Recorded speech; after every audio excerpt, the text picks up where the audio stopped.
ইন্নাল মুনাফিকিনা ইউখাদিউনাল্লাহ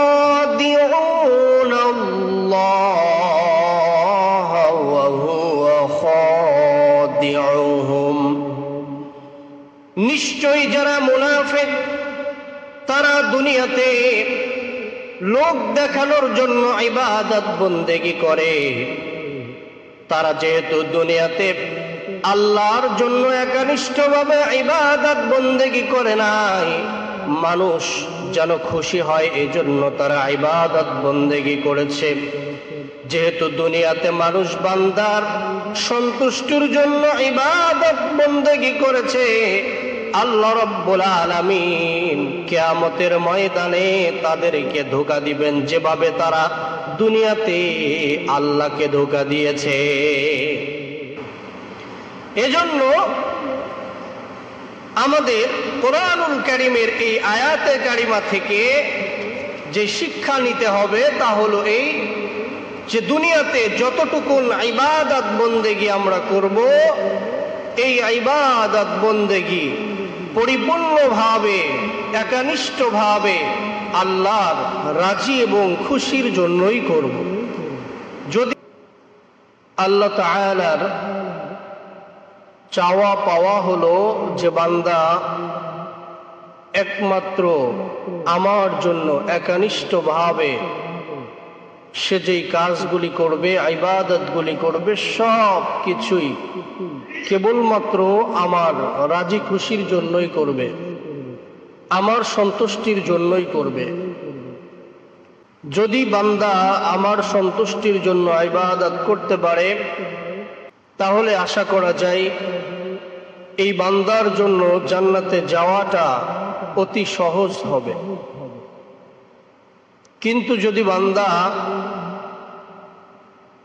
আমাকে রাজি এবং খুশি করার জন্য ইবাদত বন্দেগি না করে বান্দাকে দেখানোর জন্য করে, তাহলে তার জাহান্নামে যাওয়াটা সহজ হবে, জান্নাতে যাওয়াটা তার জন্য কঠিন হবে।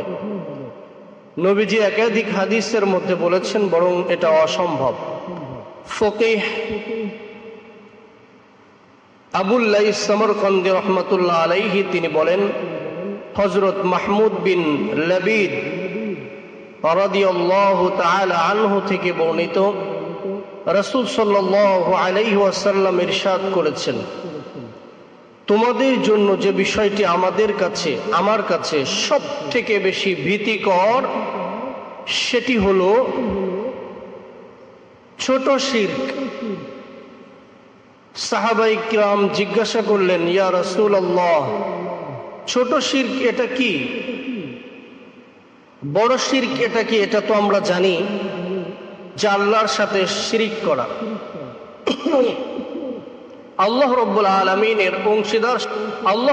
আলামিনের অংশীদার সাব্যস্ত করা। কিন্তু ছোট শিরক এটা আবার কি?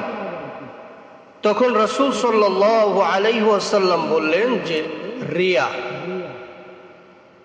লোক দেখানো ইবাদত, লোক দেখানো আমল করা। রাসূল সাল্লাল্লাহু আলাইহি ওয়াসাল্লাম বলছেন যে আল্লাহ রাব্বুল আলামিন যখন বান্দার কর্মের প্রতিদান দিবেন, সেই দিন রিয়াকারী ব্যক্তি যারা দুনিয়াতে লোক দেখানো ইবাদত করেছে, আল্লাহ রাব্বুল আলামিন তাদেরকে বলবেন, বান্দা হাসরের ময়দানে আমার কাছে তুমি কোনো প্রতিদানের আশা করো? বান্দা বলবে যে আল্লাহ, অবশ্যই, দুনিয়াতে আমি এত নামাজ পড়লাম, এত রোজা রাখলাম, এত টাকা দান করলাম, এগুলির জন্যই তো তোমার কাছে আমি কিছু পুরস্কার আশা করি। আল্লাহ রাব্বুল আলামিন বলবেন যে না, তুমি মিথ্যা বলছো। দুনিয়াতে তুমি যাদেরকে দেখানোর উদ্দেশ্যে ইবাদত বন্দেগি করতে, আমল সালেহ করতে যাও, তাদের কাছে চলে যাও, তাদের কাছে যে তুমি প্রতিদান চাও। তারা যেই প্রতিদান দিবে, যদি তারা প্রতিদান দিতে আজকে সক্ষম হয়, তাহলে তাদের থেকেই তুমি প্রতিদান নিয়ে সন্তুষ্ট থাকো। নাউযুবিল্লাহ। তো আল্লাহ রাব্বুল আলামিন প্রতিদান দিবসে তাদের সাথে তাদেরকে এই ধোঁকাটা দিবেন, তাদেরকে এই প্রতারণার মধ্যে ফেলবেন। কারণ কি? কারণ হলো দুনিয়ার জমিনে তারা আল্লাহর সাথে প্রতারণা করেছে। এজন্যই আল্লাহ রাব্বুল আলামিন বলেন,